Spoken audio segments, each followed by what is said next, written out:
My movie recollection with Vincent Cloud, Matt Hagan. And John Nemitz. and we're here to talk about movies, Dun, quick, dun, dun. random, And films. And flicks. and cinema. I have no other words for it. And something that show up on the old silver screen. Or your 3D TV. Avatar, go see it. I'm kidding. Don't. You don't need to promote Avatar. What are you doing? Come on, they need the help. Oh, wrong show. But I was gonna be like a deja vu when it comes to James Cameron. Fuck that guy. Do it. I'm here. Hey, let's go to a list. John, you said you have a new mechanism. Let's try it out. All right, I'll need a number 1 through 12, and maybe I should mention these are sorted by release date, newest first. So the higher the number, the older the movie. Oh, okay. I get what you're getting at. Okay, well then I'll choose 12. How about that? Oh God, okay. I was gonna say for Vince's sake, we should choose one because of course he's never seen it. All right. And then normally it would be a number 1 through 72, but this looks about like I don't know, 40-ish. Give me 24. And make All us right. guess, John. Make us guess. You're really bad at this. I am. It's a single. Thank you for reminding me. It's a single word. Starts with F. Fallen. I do think. So remember, these are the oldest movies, by the way. Frankenstein. Friday. It's animated. Animated. Fantasia. Yes. Oh shit! I love Fantasia, man. Early memories of like wearing pajamas and watching Fantasia, and fucking, it's so good. Yeah, I'm a fan. I don't know about you, fools. Oh, of course. Great music, great little audio visual displays. Yeah, Pretty psychedelic for the time, kind of actually. sure. Matt? I'm kind of so to it. Is that the one where there's a there's a bunch of different segments to it, but is that the one where there's a witch and she's got this hut and she turns into some sort of animal, and then there's some other dude that turns into an animal. There's Sword in the there's Stone. like an animal fight. Yeah, Like an that's animal Sword fight. in the Stone. Yeah. Dang it. Okay. Fantasia. Oh man, I haven't seen that since I was a kid. That was great. I still keep up with Sword in the Stone. That is very good. It's very good. But Fantasia, though, I just feel like we were just talking about Greek mythology somewhere. But you have that great segment with the silly wine god. I love that. Oh yeah. Yeah. Oh, so good. Even though I'm like, this is a children's movie, but you see this gigantic alcoholic, and he makes it look so fun. The sequence with Mickey as a wizard and the magical broom, or the multiple brooms, I guess. Instant classic. I think I'm drawing a blank on all this stuff. So, oh wow, yeah, I don't know how long it starts out with like some dancing hippos and stuff. I want to say, or no, a hippo dancing with a crocodile. Is that right? That's more animal fight. End, that's what I said. Come on. The mountain, the king of the mountain, or whatever the fuck that gigantic demon, winged demon, and then he has all these little. Oh yeah, that's where he's got a name, and my son Jordan really loves that guy. What the hell's his name? Yeah, fuck. I keep going Beelzebub, but that's obviously not it. I think it's something with a B though. Dang it. I'm gonna have to think. I'll just Google it probably. And then the weird, like I love turns out when an orchestra is warming up, because that's how the movie starts. It's them just kind of like playing a little thing, and they're just tuning their instruments Turns out I love that. That was used at the beginning of Requiem for a Dream. Oh yeah, I was just gonna say Yeah. that. That's another great use of that. Yeah, it's very nice. Very deep memories coming from Fantasia. The dinosaur part, like Oh when you see yeah. like life begin, and oh my god, terrific stuff.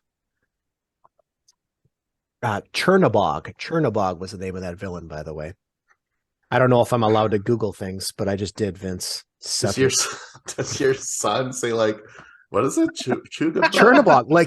Okay, so we've been to Disney World a number of times. We'll talk about that some other day. But so somehow he knew the name Chernobog. And I'm like, what the hell are you talking about? I didn't say what the hell are you talking about. I said, I don't. Okay. He was 6 or 7 at the time, whatever. Okay, so he knew the name Chernobog, and I had no idea what he was talking about, but he really attaches himself to villains. He loves villains.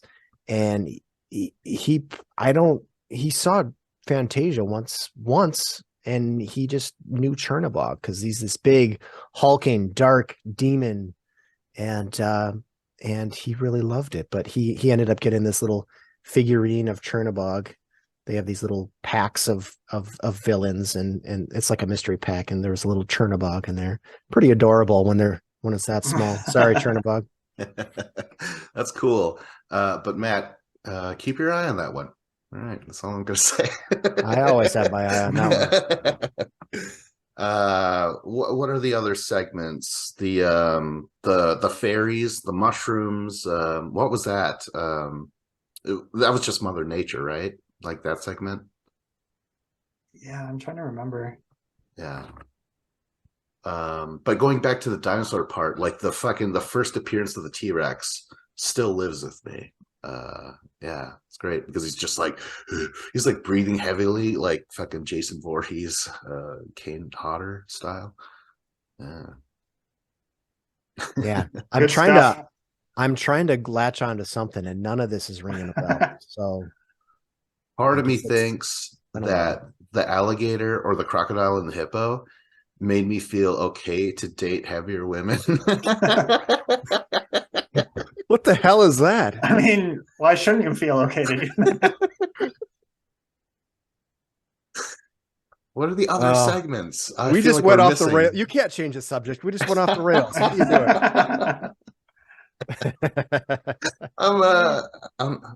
I'm laughing a lot tonight. This is good stuff.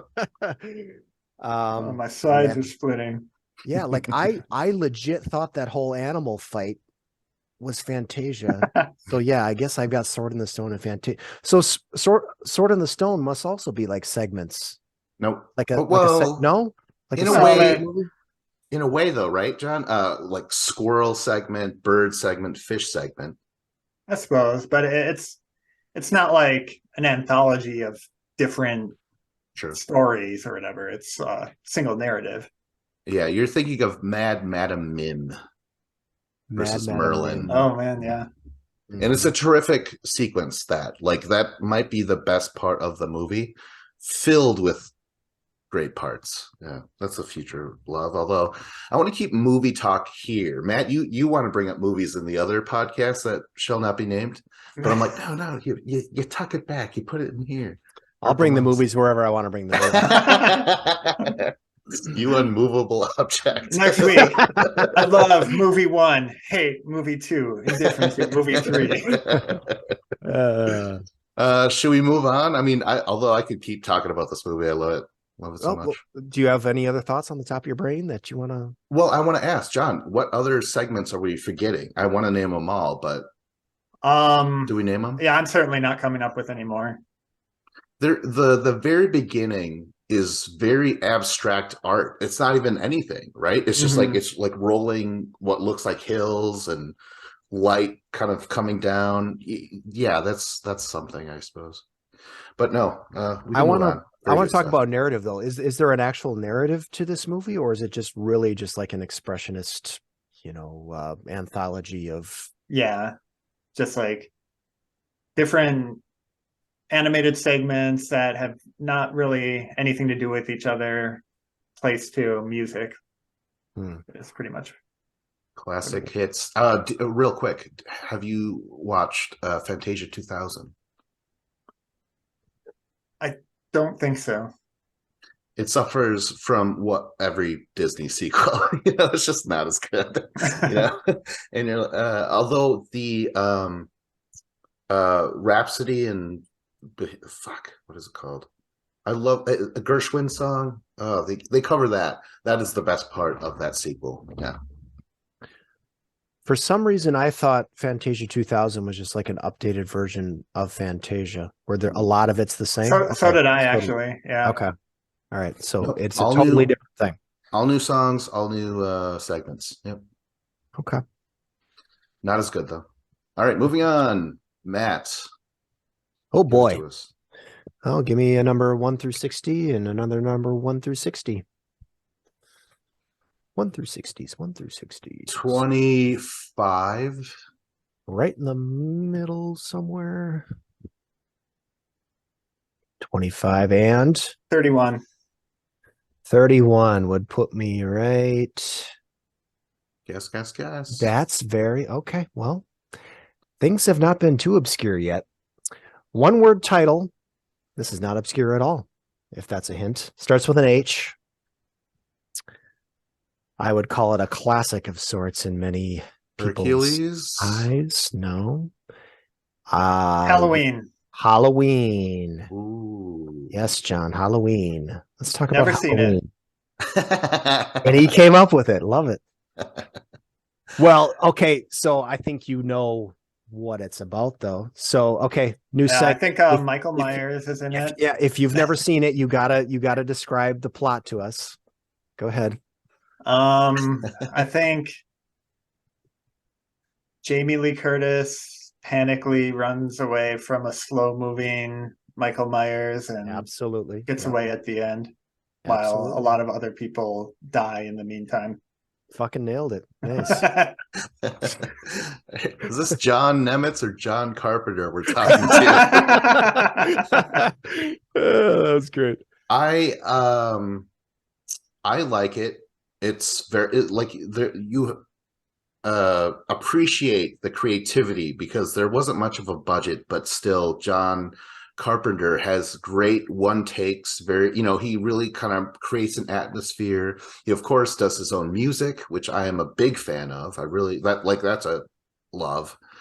And I don't know, John, did you not watch it because you don't like horror movies or what?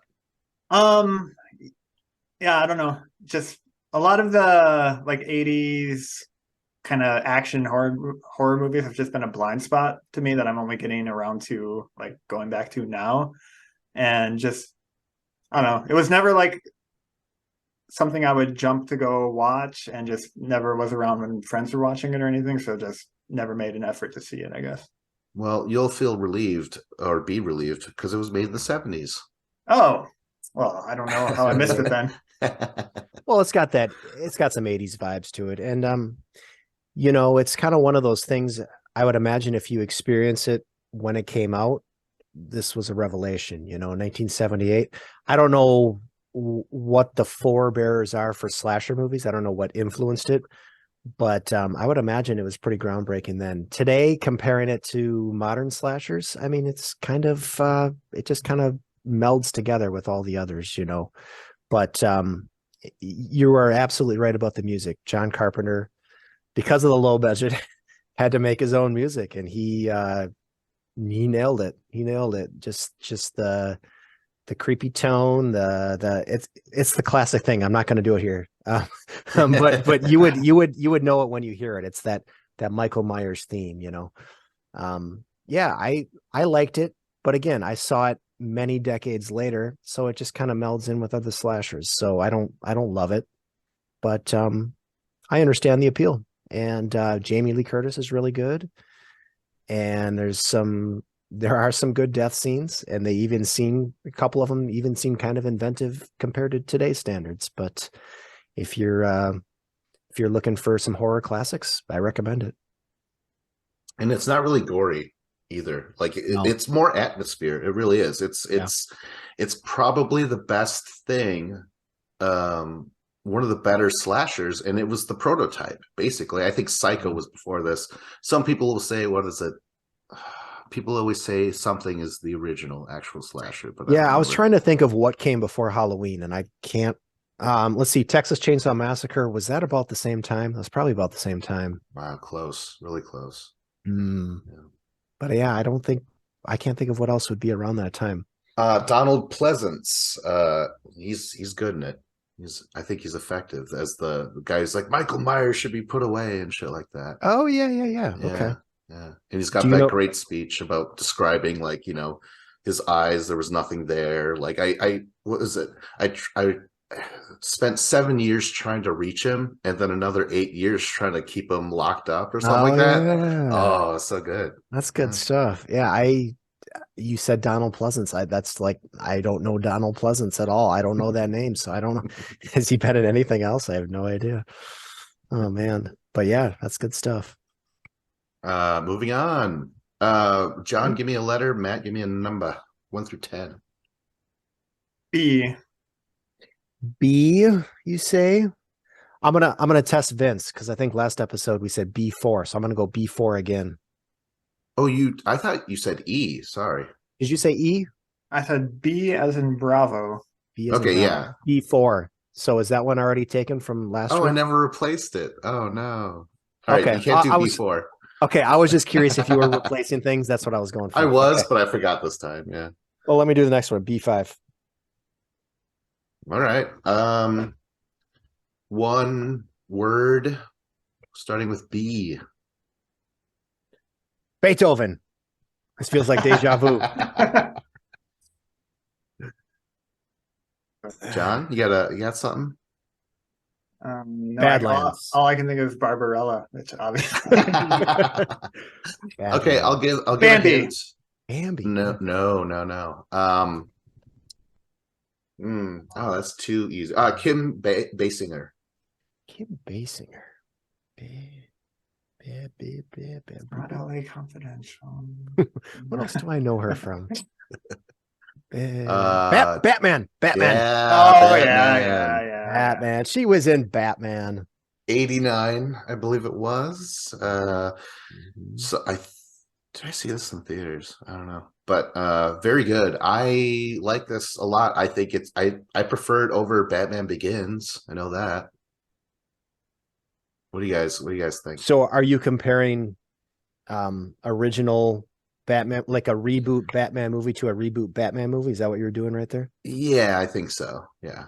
I don't know. Tim Burton is more creative than Nolan. Yeah, I don't know. Ooh, Michael Keaton. That's a hot take. Michael Keaton, a very unusual pick for the lead, but I think he was very good. I believe it. I believe him. Yeah. I actually never saw it until like a year ago.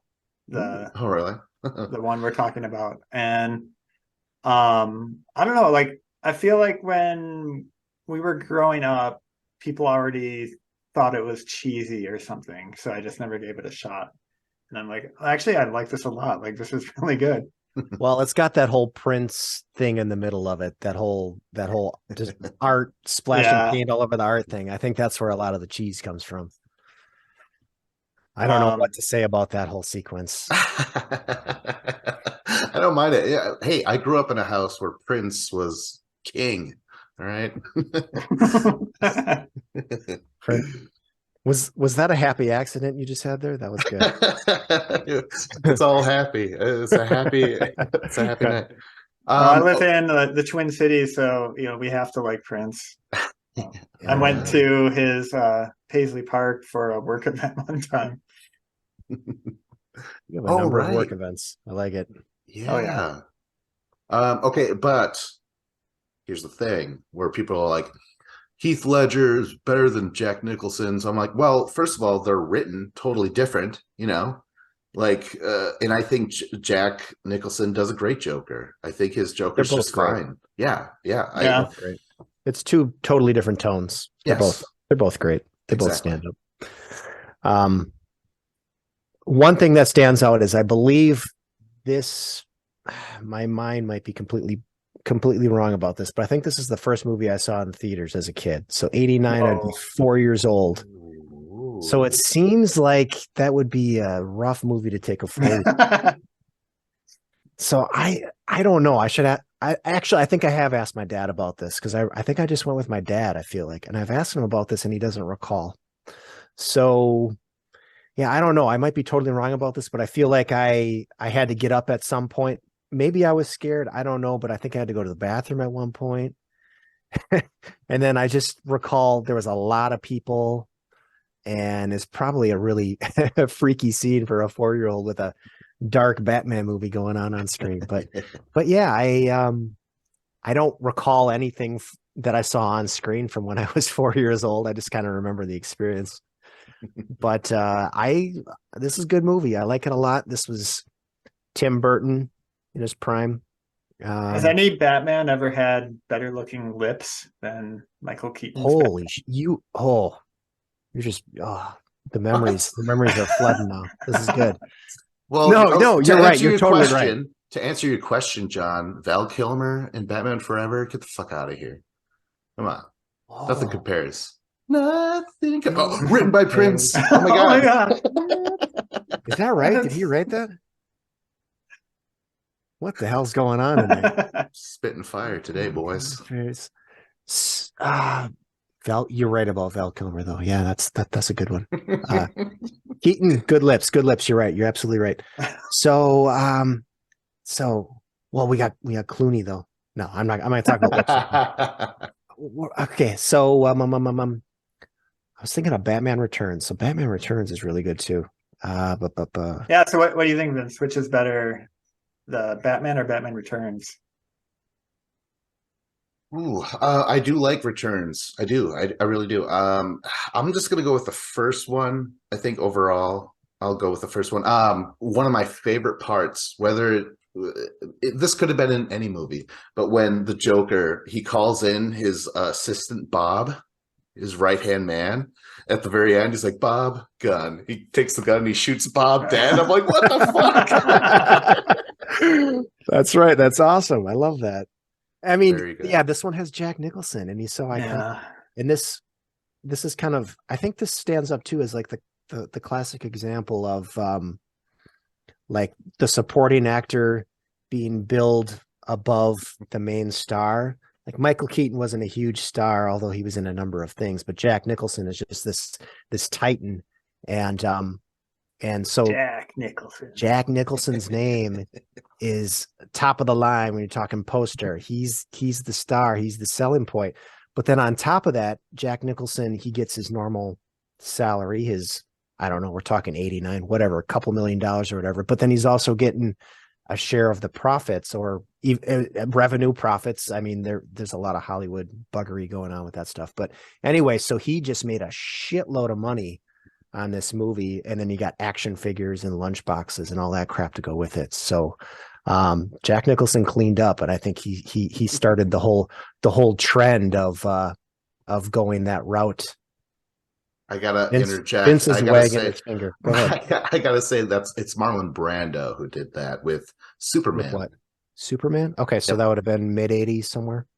No, that's 70s. Is that the 70s? Yep, okay. Yep. And yeah, he was like, give me a bunch of money, and then Marlon Brando. Oh, that's good. That's actually pretty good. But then he was like, give me some off the profits, and he only worked like 2 days, something like that. It was fucking nuts. Sounds like Marlon Brando to me. So, all right. So I don't really like that original Superman movie. Hot take, maybe. But so I feel like that was pre-action figure and all that sort of stuff, though. Am I right or wrong about that? Yeah, it's probably pre-action. I mean, well, it depends. Star Wars, I think, might have been the year before that. Oh, yeah. So I don't know. Okay. Yeah, you might be right.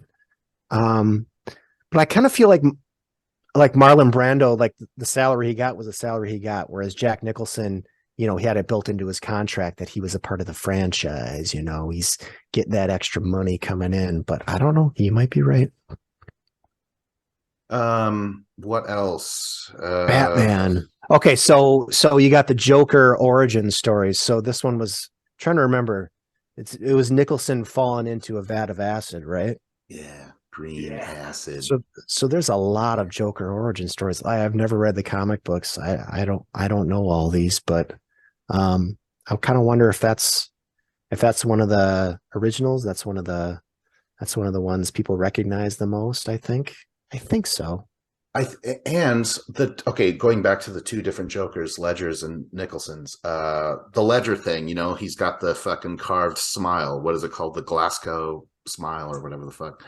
But then the Nicholson smile is so fucking bizarre looking. I still think it would freak people out. Yeah.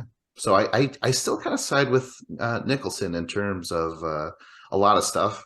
Even though Ledger's awesome, he's amazing. But yeah, should we move on? Yeah. Well, I was gonna say like Ledger's. I was about to say Ledger's really hamming it up though. He's really chewing the scenery, but then you're comparing him to Jack Nicholson. So it's like they're both chewing the scenery in their own way. It's they're both great. They're both great. Moving on, John. Sure. All right. Yeah. So. Vince, I need a number 1 through 12. 11. All right. And then and then 1 through 72. Give me 72. Oh. Guess. Single word. Wow. We've mentioned it today already. What is happening tonight? Letter. Starts with a P. What did we already reference? Piranha. What did we reference? We mentioned it in reference to Halloween. Psycho. Oh. Yes, sir. Psycho. Hey, Weird. classic. Hitchcock. Yeah. Janet Leigh, iconic role. Mm-hmm.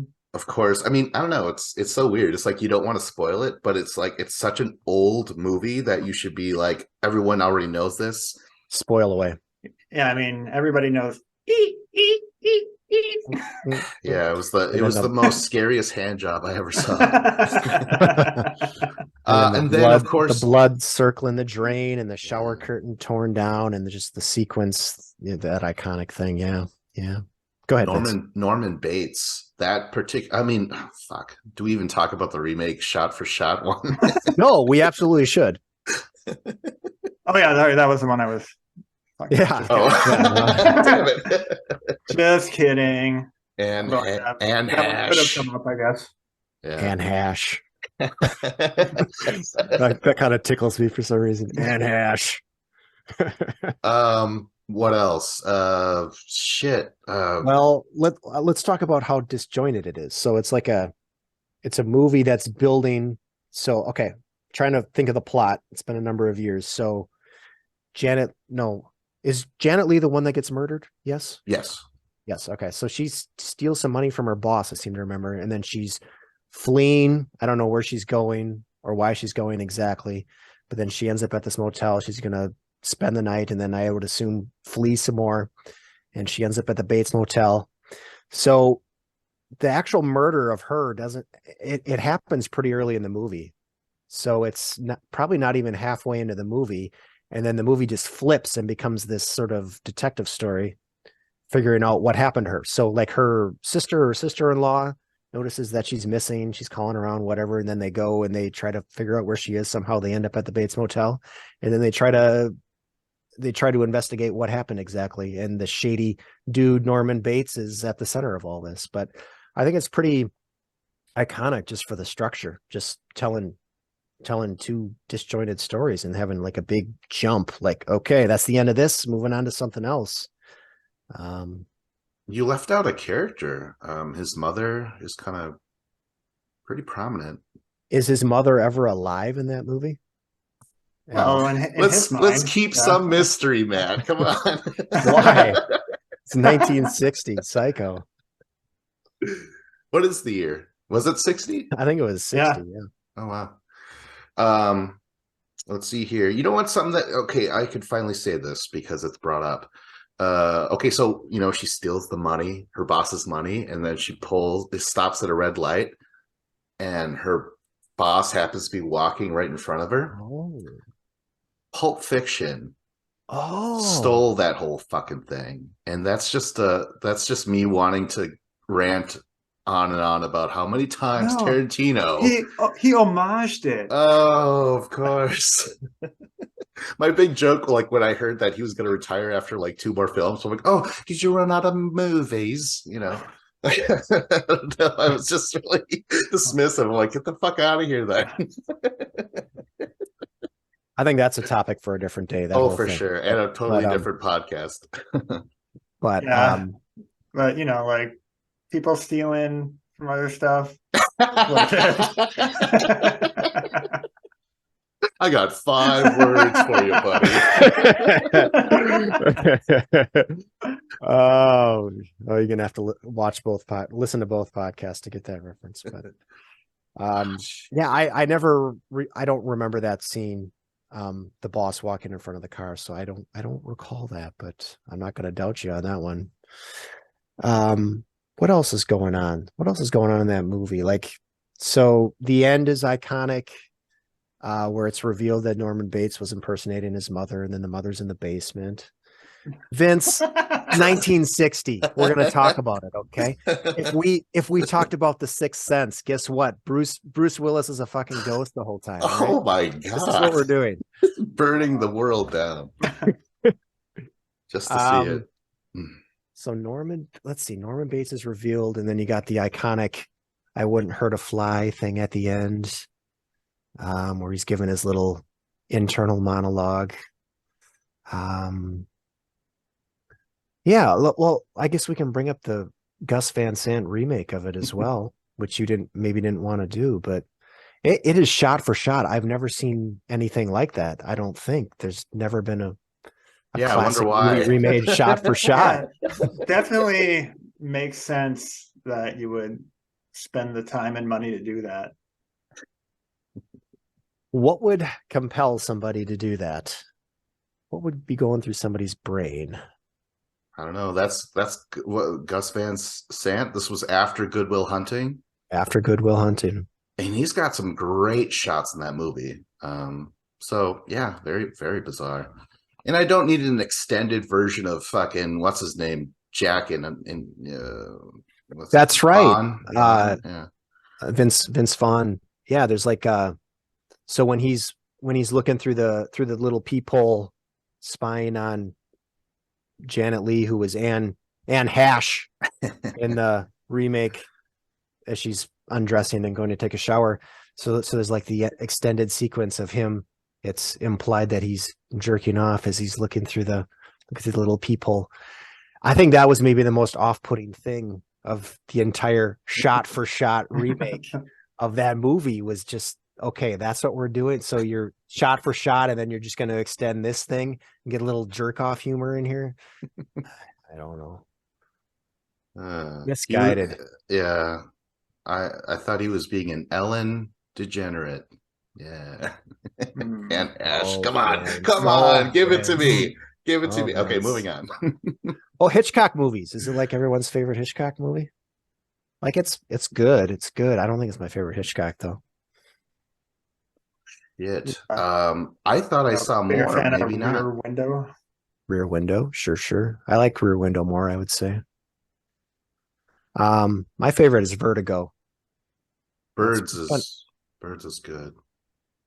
Birds is like the kind of, well, that's obviously not the birth of the creature feature at all, but it kind of brought it to mainstream audiences. Shit. And it made it in this little pint-sized bird, but then you get a million of them and shit hits the fan. But a movie that dared to ask, what if there were birds? Yes, absolutely. Shit hits the statue, man. Psycho's good, but even I actually think back in my that was good. That was a good joke. Fuck off. Oh, Vince. The shit hits the statue. That's fucking gold. And it just lands on a statue and stays there. I think it's possible. I saw the Gus Van Sant remake of Psycho before I saw the original Psycho. I think it's possible. So then you didn't know, even though. need to watch the original then. William H. Macy as Abergas.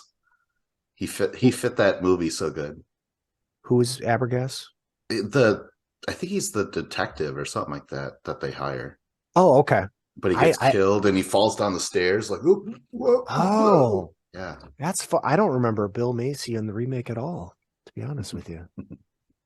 Wow. Oh, wow. Wow. My movie recollection. Like, subscribe, comment. This was Vincent Cloud. Matt Hagen. John Nemitz. Yourself. Himself.